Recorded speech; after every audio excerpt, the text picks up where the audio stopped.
우리는 지난주에 출애굽기 16장 오늘 읽은 본문 바로 앞의 말씀으로 함께 은혜를 나눴습니다. 이스라엘 백성들이 430년 동안 애굽에 종살이를 했습니다.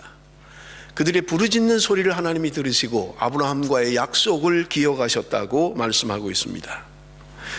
하나님께서는 이스라엘 백성들을 애굽에서 구출하기 위하여 모세를 준비시키셨습니다.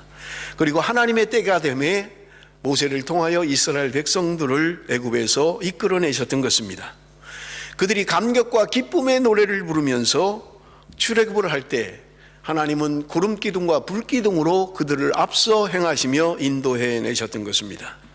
그들은 날마다 하나님의 임재를 경험하는 삶을 살 수 있었던 것입니다. 그러나 여러분, 우리가 이미 살펴본 것처럼 바알스본 맞은편 바닷가에 도착해서 그들은 그만 실패하고 마는 것입니다. 뒤따라오는 애굽의 군사들을 그들의 눈으로 보았던 것입니다. 그래서 그들은 하나님을 원망하고 출애굽한 사실마저도 후회하는 것을 우리는 볼 수 있는 것입니다. 그럼에도 불구하고 하나님은 홍해를 가르시고 이스라엘 백성들을 그 홍해를 건너게 하셨던 것을 우리는 너무나 잘 알고 있습니다. 뒤따라오던 애굽의 군사들은 그 바다에 모두 빠져서 죽고 말았던 것입니다. 그 영광과 그 찬양, 우리가 함께 살펴본 것처럼 출애굽기 15장에 그들은 영광의 찬양을 하나님께 올려드립니다.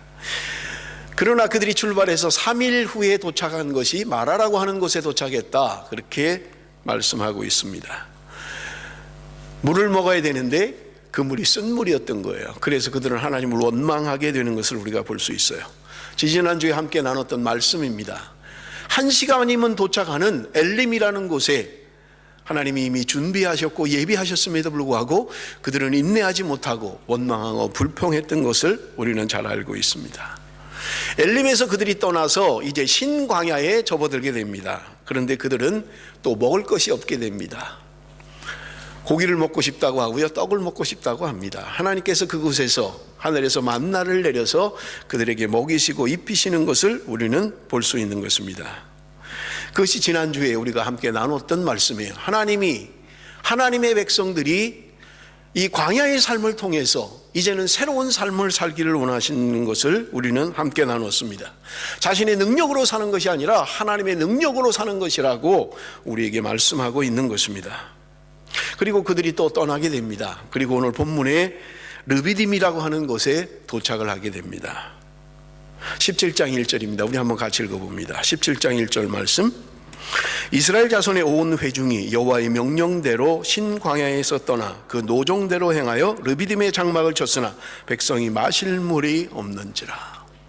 여러분, 르비딤이라고 하는 곳, 그런데 여러분 여기 오늘 본문에 보면 여호와의 명령대로 그들이 떠났다, 그렇게 이야기합니다. 그들은 자신의 생각대로 했던 게 아니에요. 자신의 그냥 결정대로 그렇게 했던 것이 아니라 하나님의 명령대로 따랐던 것을 우리가 볼 수 있습니다. 그리고 그 노종대로 행했다, 하나님의 계획대로 따라갔다는 말이에요. 그리고 도착한 것이 르비딤이에요. 그런데 문제는요, 그곳에 물이 없다는 게 문제예요. 하나님의 계획대로 하나님의 말씀에 순종해서 하나님의 명령대로 따라간 그곳에 물이 없다는 말입니다. 여러분, 르비딤이라는 말은 쉼, 그런 말이에요. 쉴 수 있는 곳입니다. 평안한 곳입니다. 그런데 그곳에 도착해 보니까 물이 없다는 말입니다. 여러분, 기억하셔야만 합니다. 우리가 하나님의 말씀에 순종해서 가는 길에도 기근은 있다는 말입니다. 물이 없을 수 있다는 거예요. 여러분, 창세기 12장에 보면 하나님께서 아브라함을 불러내십니다. 그의 나이 75세 때의 일이에요. 쉽지 않은 길입니다. 그런데 하나님의 말씀에 순종해서 그는 고향을 떠납니다. 친척을 떠납니다. 그리고 도착한 그곳에 기근이 닥쳤다고 성경은 말씀하고 있는 거예요. 기근 때문에 어쩔 수 없이 애굽으로 내려갔다고 성경은 이야기합니다. 하나님의 약속의 땅입니다. 하나님의 말씀에 순종한 거예요. 하나님의 말씀대로 행했던 것입니다. 그럼에도 불구하고 그들은 기근을 만날 수 있다는 말을 우리 오늘 본문을 통해서 할 수 있는 것입니다. 여러분, 시편 23편에 여호와는 나의 목자시니 우리가 암송하고 있는 것들이잖아요. 여호와는 나의 목자라고 고백합니다. 그런데 여러분, 여호와 하나님께서 나의 목자가 되시고 지팡이가 되시고 막대기가 되셔도 우리는 사망의 음침한 골짜기를 지날 수 있다는 말입니다. 하나님이 나의 하나님이시고 나의 지팡이가 되시긴 해도 우리 삶 가운데 때로 사망은 음침한 골짜기를 지나야 할 때도 있다는 말입니다. 여러분, 우리의 삶은 원래 문제투성이의 우리의 삶입니다. 우리가 흔히 생각하는 것들이 있습니다. 그것은 뭐냐면 하나님이 인도하시는 삶에는 아무런 문제가 없다라고 생각하는 것입니다. 그렇기 때문에 문제가 있는 것은 하나님이 함께 하시지 않는 것이다, 하나님의 인도함이 없는 것이다, 그렇게 생각하기 쉽다는 말입니다. 여러분, 그러나 하나님은 우리가 문제를 없게 만드시는 분이 아니라 문제를 해결해 주시는 분인 것을 우리는 볼 수 있는 거예요. 그래서 요한복음 16장 33절에 이것을 너희에게 이르는 것은 너희로 내 안에서 평안을 누리게 하려 함이라. 세상에서는 너희가 환난을 당하나 담대하라, 내가 세상을 이기었노라 말씀하고 있는 거예요. 세상에서 환난을 당한다는 거예요. 그러나 이김을 주시는 하나님이라는 말입니다. 여러분, 그러면 우리는 이렇게 생각할 수 있어요. 아니, 결국은 고난 가운데, 문제 가운데서 결국은 해결해 주실 건데, 결국은 건져 주실 건데 왜 문제를 주시는가, 왜 어려움을 주시는가? 여러분, 그래야 우리는 하나님을 경험하기 때문에 그래요. 하나님의 성품을 경험하는 거예요. 하나님이 어떤 분이신가를 경험할 수 있기 때문에 그렇다는 말입니다. 여러분, 르비딤에 도착을 했습니다. 쉴만한 곳이에요. 그런데 물이 없는 거예요. 그러자 그들은 3절에 보니까 하나님을 원망하기 시작합니다. 거기서 백성이 목이 말라 물을 찾음에 그들이 모세에게 대하여 원망하여 이르되 당신이 어찌하여 우리를 애굽에서 인도해 내어서 우리와 우리 자녀와 우리 가축이 목말라 죽게 하느냐. 우리가 이미 살펴본 대로요, 지금 출애굽을 해서 이스라엘 백성들의 여정을 살펴보고 있습니다. 마라에서 물이 없다고 원망했던 그들입니다. 신광야에서 먹을 것이 없다고 원망했던 그들입니다. 그리고 르비딤에 도착합니다. 그런데 또 물이 없다고 그들은 원망하고 불평하는 것입니다. 조금만 불편하면, 조금만 사는 게 힘들어지면 하나님을 향하여 원망하고 불평하는 것을 우리는 볼 수 있는 것입니다. 그런데 모세는 2절에 보니까 이러한 이스라엘 백성들의 모습을 다투었다, 그렇게 표현하고 있어요. 그리고 하나님을 시험했다, 그렇게 이야기합니다. 그래서 7절에 보면 르비딤이라는 이름을 바꾸는데 마사 또는 무리바다 이름을 바꿉니다. 그런데 그 말은 다투었다, 하나님을 시험했다, 그런 의미를 가지고 있다는 말입니다. 하나님이 머물라고 한 곳입니다. 하나님의 명령대로 순종했습니다. 노정을 따라서 왔습니다. 그런데 거기에 물이 없는 것을 그들이 깨달았던 거예요. 그래서 모세와 다투기 시작했던 것입니다. 여러분, 우리가 본문의 말씀을 통해서 깨달을 수 있는 것들이 있습니다. 그것은 뭐냐면, 여러분, 믿는 사람도 그리스도인도 문제를 만날 수 있다는 것입니다. 중요한 것은요, 문제를 대하는 태도가 문제라는 말입니다. 여러분, 우리가 신앙생활하면서 때로 어려움을 당할 수도 있습니다. 문제에 봉착할 수도 있습니다. 그 문제를 대하는 태도는 무엇입니까? 우리는 어떤 태도를 가지고 문제를 해결하느냐 하는 것입니다. 믿음이 없는 사람들은 문제를 만나면, 어려움을 만나면 다투려고 하는 거예요. 여러분, 여기 다투다라고 하는 이 말의 원어의 의미는 주장하다, 논쟁하다, 그런 말입니다. 법정에서 검사가 피고를 신문하는 거예요. 죄를 주는 거예요. 무슨 말이냐면, 지금 이스라엘 백성들이 르비딤에서 물이 없자 그들은 하나님을 원망하고 있는 거예요. 하나님 잘못입니다. 이거는 모세가 잘못한 것입니다. 왜 우리를 애굽에서 끌어냈습니까? 왜 인도했습니까? 그냥 놔두었더라면 우리가 잘 살 수 있는데, 지금 그 이야기를 하고 있는 거예요. 여러분, 애굽에는 그들이 아는 것처럼 430년 동안 살았기 때문에 너무나 잘 알고 있습니다. 그것은 물이 넉넉한 곳이에요. 어디든지 먹을 물이 있어요. 여러분, 나일강 삼각주가 범람하면 그것이 평야가 돼버리는 거예요. 많은 곡식이 있어요. 먹을 게 넉넉합니다. 마실 물이 넉넉해요. 그런데 그들이 애굽을 떠났을 때 당했던 문제는 마실 물이 없는 거예요. 먹을 양식이 없는 거예요. 그러니 그들이 시간만 나면 애굽을 그리워하고 애굽으로 돌아갔으면 좋겠다, 우리가 거기 있었으면 편안히 잘 먹었을 텐데 하고 원망하고 불평하는 것을 우리는 볼 수 있는 것입니다. 여러분, 하나님의 뜻대로 살다가 문제를 만날 수 있습니다. 누구의 탓인가, 누구의 잘못인가를 따지면 다툼과 원망밖에는 생기지를 않습니다. 그러나 여러분, 원망과 불평은 문제 해결에 도움이 되지 않는 것을 기억해야만 합니다. 여러분, 모세는 그들의 문제 앞에, 그들의 어려움 앞에 하나님 앞에 나가서 기도하는 것을 우리는 볼 수 있는 것입니다. 이스라엘 백성들의 원망과 불평이 얼마나 더 심해졌는지 모세는 기도하면서 하나님 앞에 이야기합니다. 돌을 들어서 저들이 나를 이제 치려고 합니다.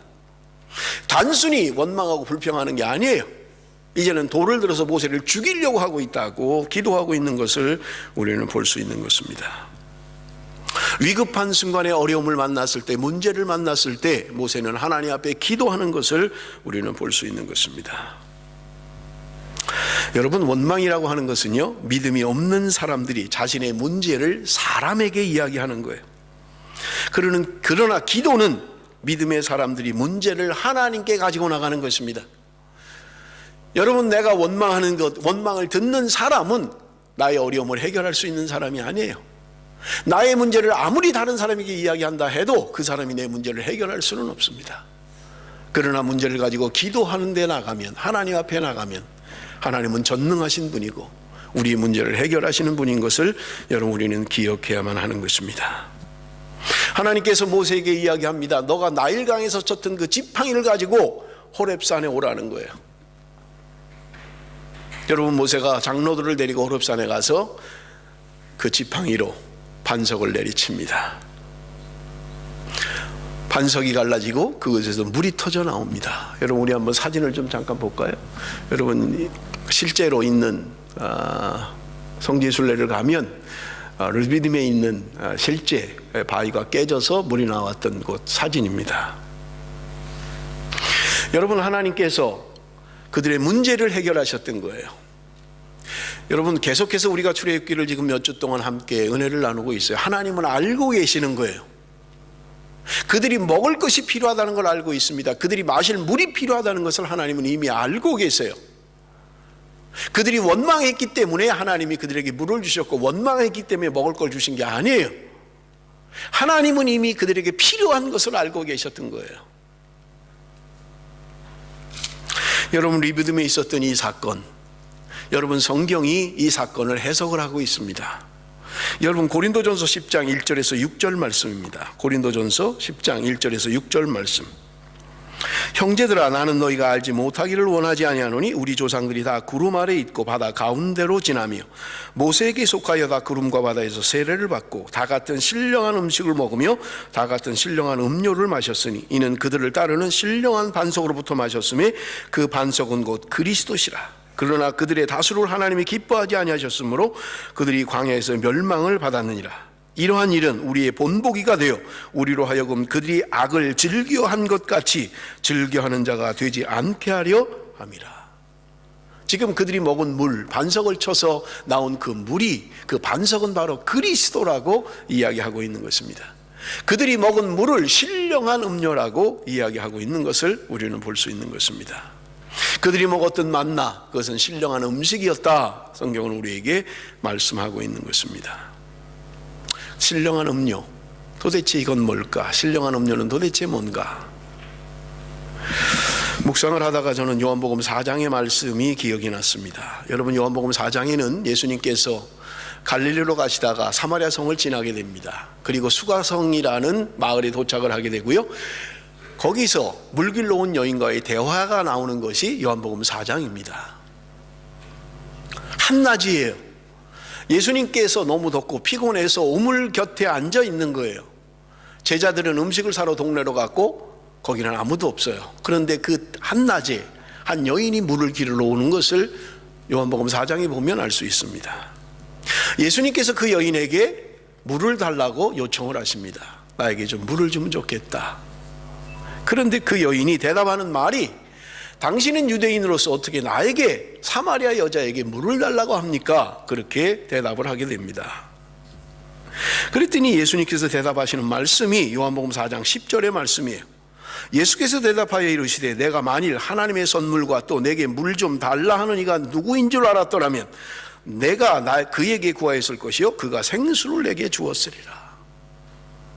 지금 네 앞에 있는 사람이 누군 줄 알면 네가 나한테 생수를 달라고 했을 거다. 그렇게 지금 이야기하고 있는 거예요. 그랬더니 여인이 이 말을 듣고 대답하는 말이 11절의 말씀입니다. 우리 한번 같이 다 같이 읽겠습니다.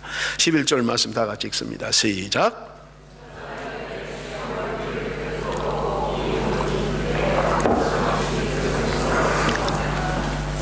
예수님께서 여인에게 물을 좀 달라고 이야기를 했어요. 그랬더니 여인이 당신은 유대인이면서 왜 나한테 물을 달라고 합니까? 라고 이야기했고, 예수님은 네가 지금 이야기하는 사람이 누구인지를 알면 네가 나에게 생수를 달라고 구했을 것이다 라고 이야기를 했습니다.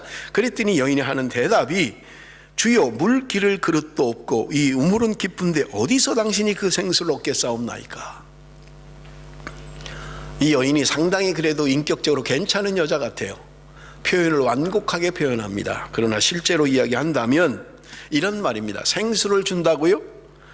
두레박도 없는 주제에 무슨 물을 준단 말이에요. 당신 지금 목마른 갈증도 하나 해결하지 못하면서 네가 다 나에게 지금 무슨 생수를 준다고 이야기하는 거냐, 그런 말입니다. 비아냥거리고 있는 말이에요. 예수님께서 생수를 주겠다고 이야기하는데 당신은 두레박도 없는 주제에 무슨 생수를 준다고 이야기하는 거요? 그렇게 이야기하고 있는 것입니다. 그랬더니 예수님께서 그 여인에게 대답하는 말씀이 13절 14절 말씀입니다. 예수께서 대답하여 이르시되 이 물을 마시는 자마다 다시 목마르려니와 내가 주는 물을 마시는 자는 영원히 목마르지 아니하리니 내가 주는 물은 그 속에서 영생하도록 솟아나는 샘물이 되리라. 도대체 어떤 물이기에, 도대체 어떤 물이기에 한 번 먹으면 영원히 목마르지 않은 생수가 된다고 이야기하는 것입니까? 저는 어젯밤에 요한복음을 다시 읽었어요. 요한복음 읽는 중에 여러분 6장의 말씀에 해석의 키를 찾았습니다.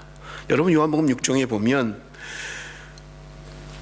예수님께서 오병이의 기적을 행하시는 장면이 6장에 기록되어 있어요. 그리고 그 다음날 무리들이 예수님 앞에 나오게 됩니다. 그때 예수님께서 그들에게 하는 말씀이 요한복음 6장 47절에서 55절까지의 말씀입니다. 여러분 조금 깁니다만은 우리 한 절씩 교독하도록 하겠습니다. 여러분 말씀을 좀 기억을 하시면서 우리 한 절씩 읽도록 하겠습니다. 진실로 진실로 너희에게 이르노니 믿는 자는 영생을 가졌나니 너희 조상들은 광야에서 만나를 먹었어도 죽었거니와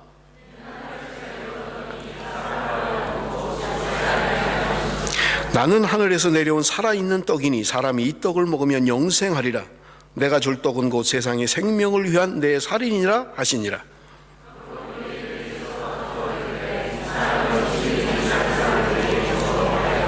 예수께서 이르시되 내가 진실로 진실로 너희에게 이르노니 인자의 살을 먹지 아니하고 인자의 피를 마시지 아니하면 너희 속에 생명이 없느니라.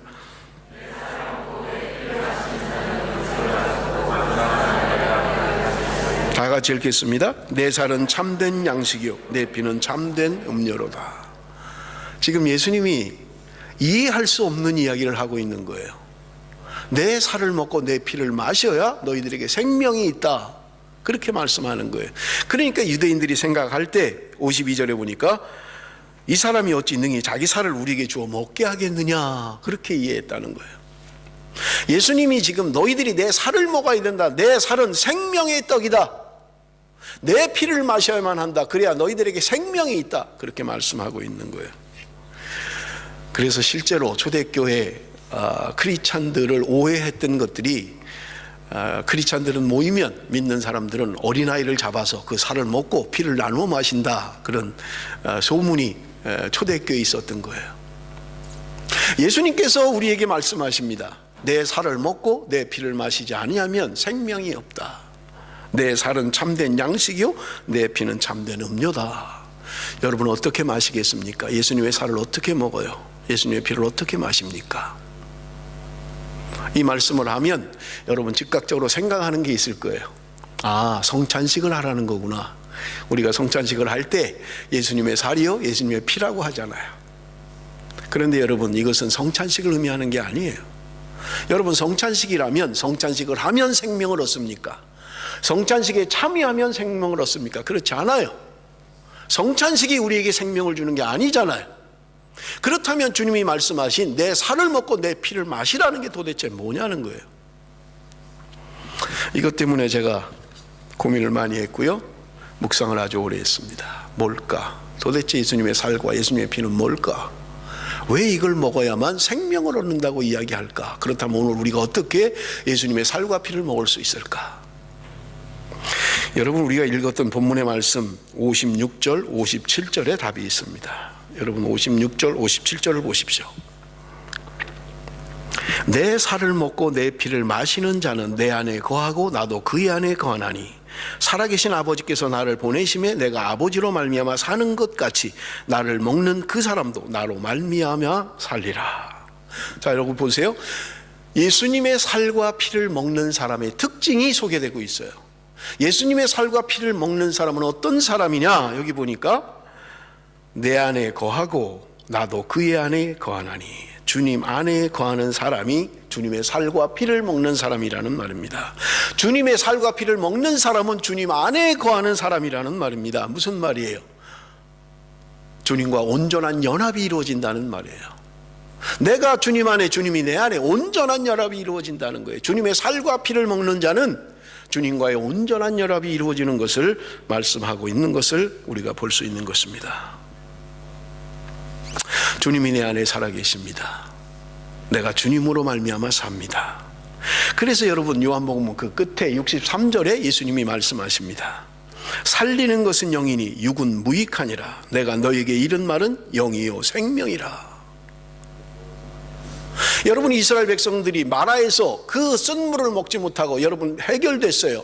엘림에 가서 실컷 먹을 수 있었어요. 그러나 그들이 떠나면 또 육신의 갈증은 여러분 또 있는 거예요. 르비딤에 오니까 또 물이 없어요. 여러분, 이것은 평생 가는 문제입니다. 아무리 오늘 물을 많이 먹어도 내일 되면 또 먹어야 되는 거예요. 육신의 갈증, 이것은 해결할 방법이 없어요. 자꾸 먹어야만 되는 거예요. 주님께서 말씀하십니다. 내가 주는 물을 먹는 자는 영원히 목마르지 않을 것이다. 도대체 그 물이 뭐예요? 도대체 그 물이 뭔데 영원히 목마르지 않게 된다고 이야기를 하느냐 하는 것입니다. 여러분, 요한복음 16장 7절에 보면 주님께서 말씀하십니다. 그러나 내가 너에게 실상을 말하노니 내가 떠나가는 것이 너에게 유익이라. 내가 떠나가지 아니하면 보혜사가 너에게로 오시지 아니할 것이요 가면 내가 그를 너에게로 보내리라. 주님께서 말씀하신 거예요. 제자들을 모아놓고 마지막으로 말씀하십니다. 내가 너희들을 떠나는 게 너희에게 유익하다, 그렇게 말씀하세요. 제자들은 주님과 함께 있는 게 좋아요. 스승과 함께 있는 게 좋습니다. 그런데 주님은 말씀하십니다. 내가 너희들을 떠나는 게 너희가 유익하다. 왜냐하면 내가 떠나가면 너희들에게 보혜사 성령을 보낼 것이기 때문에 그렇다. 그렇게 말씀하시고 계신 것을 우리는 볼 수 있는 것입니다. 주님 안에 거하는 사람, 주님과 연합을 이룬 사람, 주님과 하나 된 사람, 그 사람이 바로 예수님의 피를 먹는 사람이요 예수님의 살을 먹는 사람이다. 여러분, 주님과 하나 되고 있습니까? 주님과 연합하고 있습니까? 주님이 내 안에, 내가 주님 안에 그렇게 거하고 있습니까? 두 번째로 주님으로 말미암아 사는 사람이다. 주의 살을 먹고 주의 피를 먹는 사람은 주님으로 말미암아 사는 사람이다. 57절에 살아계신 아버지께서 나를 보내심에 내가 아버지로 말미암아 사는 것 같이 나를 먹는 그 사람도 나로 말미암아 살리라. 예수님께서 아버지로 말미암아 사는 것 같이 나를 먹는 그 사람도 나로 말미암아 살게 된다. 나를 먹는 사는 예수님으로 말미암아 살게 된다는 말입니다. 주님으로 말미암아 사는 사람, 주님 때문에 사는 사람, 내가 사는 것이 아니라 주님 때문에 사는 사람. 여러분, 기억하십시오. 내 안에 주님이 살기 위해서는요, 성경은 우리에게 이야기합니다. 내가 죽어야만 내 안에 주님이 살 수 있다는 거예요. 그것이 갈라디아서 2장 20절의 말씀이잖아요. 내가 죽어야만 내 안에 주님이 삽니다. 내가 살아있으면 주님이 살 수가 없어요. 내가 죽어야만 내 안에 온전히 주님이 살 수 있다고 말씀하고 있는 것을 기억하셔야만 합니다. 내가 죽어야 내 안에 성령이 살아요. 내가 살아있으면 내 안에 하나님의 영이 살 수가 없어요. 로마서 8장 13절에 14절에 우리에게 말씀합니다. 너희가 육신대로 살면 반드시 죽을 것이로되 영으로서 몸의 행실을 죽이면 살리니 무릇 하나님의 영으로 인도함을 받는 사람은 곧 하나님의 아들이다. 육신대로, 육신에게 져서 육신대로 살면 너희들은 죽는다는 거예요. 그러나 하나님의 영을 따라서 하나님의 영을 따라 사는 사람에게는 생명이 있다, 우리에게 말씀하고 있는 것입니다. 우리는 날마다 하나님의 영으로 우리의 몸의 행실을 죽여야만 합니다. 여러분, 우리가 7절까지 본문을 읽었습니다마는 8절부터 16절까지는 아말렉과의 전쟁을 치르고 있는 것을 볼 수 있어요. 그래서 매일 성경 본문은 1절에서 16절까지 되어 있어요. 우리가 7절까지 읽었습니다마는 제가 지난 철야 때, 지난 금요일 날 8절에서 16절의 말씀을 가지고 함께 은혜를 나눴습니다. 여러분, 철야 때 와서 말씀을 들은 사람들은 알 거예요. 이 아말렉이라고 하는 사람들은요, 에서의 후손들입니다. 에서의 후손들이에요. 그런데 여러분 가지고 있는 성경을 보세요. 14절에 보면 하나님께서 말씀하십니다. 천하의 기억도 못하게 할 것이다. 아말렉 족속에 대해서 하나님이 말씀하시는 거예요. 이 아말렉 족속을 내가 천하의 기억조차 못하게 할 것이다. 그리고 16절에 보면 내가 대대로 저들과 싸울 것이다. 그렇게 말씀하고 있는 것을 우리가 볼 수 있습니다. 하나님이 도대체 왜 이 아말렉 족속에 대하여 그렇게 이야기를 합니까? 천하의 기억 못하게 할 거다. 내가 대대로 저들과 싸울 것이다. 하나님이 말씀하셨어요. 왜요? 왜 이 아말렉 족속에 대하여 지금 그렇게 하나님이 말씀하고 있습니까? 여러분, 에서라고 하는 것은요, 육신의 사람입니다. 자기 능력을 의지하는 사람이에요. 자기 힘을 의지하는 사람입니다. 자기의 칼을 의지하는 사람이에요. 하나님이 이 사람과 기억조차 못하게 할 거야. 저들과 대대로 싸울 것이야 말씀합니다. 이 말씀은 실제로 500년 후에 실제로 이루어지는 것을 우리는 역사를 통해서 볼 수 있는 것입니다. 여러분, 아말렉과 전쟁이 일어났어요. 그런데 전쟁하는 걸 보세요. 모세가 지금 여호수아에게 이야기합니다. 너는 사람들을 뽑아서 전쟁에 나가서 싸우라는 거예요. 그런데 모세는 지팡이를 들고 아론과 훌과 함께 산 위로 올라갑니다. 그리고 그가 손을 듭니다. 그런데 그의 손이 올라가면 전쟁에 이기는 거예요. 손이 내려오면 전쟁에 지는 거예요. 팔이 아파서 손이 내려오면 이스라엘이 지는 거예요. 그러니까 아론과 훌이 바위를 갖다 놓고 돌을 갖다 놓고 모세에게 거기 앉힙니다. 여기 앉으십시오. 그리고 아론과 훌이 옆에서 손을 받쳐주고 있는 거예요. 손이 내려가면 지니까 전쟁에. 여러분, 하나님께서 왜 지금 출애굽한 이스라엘 백성들에게 지금 무엇을 보여주기 위해서, 무엇을 가르쳐주기 위해서, 무엇을 알라고 이 아말렉과의 전쟁을 치르게 하십니까? 여러분, 하나님께서는 그들에게 시청각 교육을 하고 있는 거예요. 너희들의 이 전쟁은 너희들의 용맹함이 전쟁에 이기는 것이 아니다. 너희들의 전술이 이기게 하는 것이 아니다. 여호수아가 아무리 싸움을 잘해도 모세의 팔이 내려가면 지는 거예요. 모세의 팔이 올라가면 이기는 거예요. 그러니 여러분, 이스라엘 백성들이 그 모습을 보면서 뭐라고 생각을 하겠습니까? 그들의 손이 올라갈 때, 하나님이 함께 하실 때 그들은 승리하는 것을 눈으로 보았던 거예요. 그들이 손이 내려가면 전쟁에 지는 거예요. 여러분, 전쟁이라고 하는 것은 서로 힘의 싸움이잖아요. 전략의 싸움이잖아요. 가지고 있는 무기의 싸움이잖아요. 그런데 하나님의 전쟁은 그런 게 아니라는 거예요. 너희들이 아무리 욕망해도, 너희들이 아무리 군사적으로 탁월해도 하나님이 함께 하실 때 승리하는 것이고, 하나님이 함께 하지 않으면 너희들의 전쟁은 지는 거야. 하나님이 그걸 보여주고 싶으신 거예요. 여러분, 성경은 우리에게 이야기합니다. 육신의 생각은 하나님과 원수가 된다고 이야기하고 있는 거예요. 육신적으로 하는 것, 그것은 하나님이 기뻐하지 않는 거예요. 그래서 오늘 우리에게 말씀하는 것입니다. 영으로서 몸의 행실을 죽여라, 그러면 산다. 그렇게 이야기하고 있는 것입니다. 날마다 우리 안에 일어나는 이 싸움에서 여러분, 날마다 나는 육신의 생각을 버리고 육신의 생각을 여러분 쳐서 우리는 영을 따라 사는 삶을 살아야 된다고 말씀하고 있는 것입니다. 우리의 운명은 우리의 힘과 능력에 있는 게 아니에요. 하나님이 우리와 함께 하실 때 승리하는 것을 보여주고 있는 것입니다. 우리 안에 있는 모든 문제, 여러분, 성경은 우리에게 오늘 본문을 통해서 말씀하고 있는 것입니다. 눈에 보이는 것, 육신의 갈망, 육신의 목마름이라고 하는 것은 여러분, 또 먹고 나면 또 갈증이 생기는 거예요. 한 번 먹는다고 영원히 해결되지 않아요. 여호수아가 아무리 싸움을 잘해도 하나님이 함께 하실 때 여러분 승리할 수 있는 거예요. 내가 가지고 있는 능력이나 내가 가지고 있는 힘이 이 전쟁에 승리케 하는 것이 아님을 우리에게 분명하게 보여주고 있는 것입니다.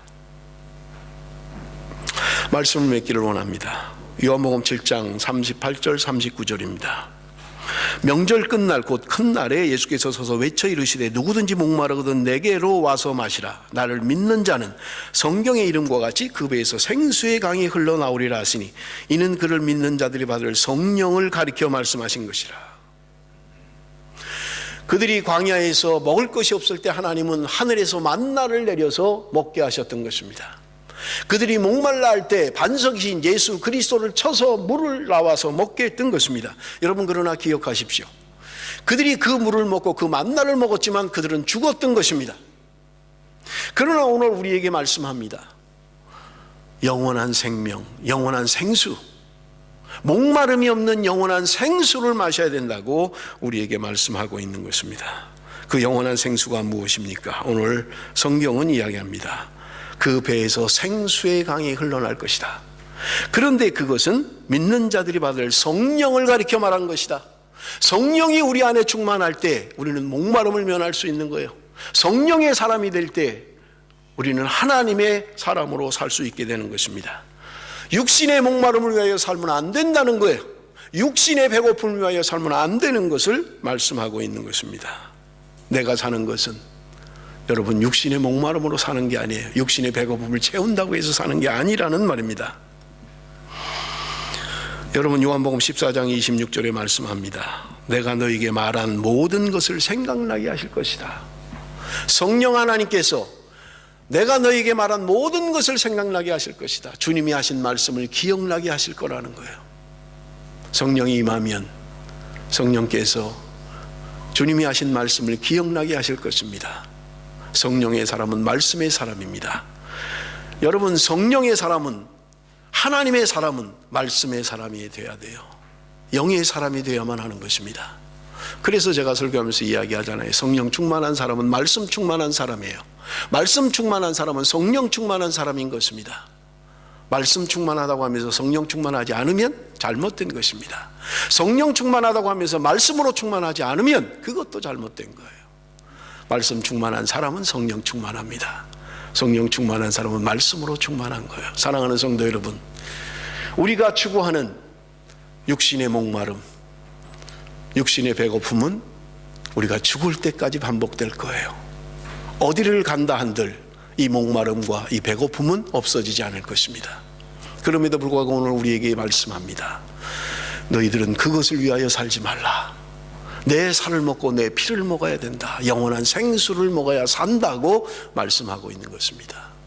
사랑하는 성도 여러분, 예수 그리스도로 충만한 하나님의 사람, 성령으로 충만한, 그래서 우리의 배에서 생수의 강이 흘러넘치는, 내가 살고 다른 사람을 살리는, 에스겔에서 말씀하는 것처럼 이 물이 들어가는 곳마다 생명의 역사가 일어납니다. 이 물이 흘러 들어가는 곳마다 살아나는 역사가 있습니다. 이것이 오늘날 성령의 역사인 것입니다. 내가 살고 죽어가는 영혼을 살릴 수 있는 거예요. 그러므로 여러분, 우리는 하나님의 성령으로 충만한 삶을 살아야 하는 것입니다. 기도하겠습니다.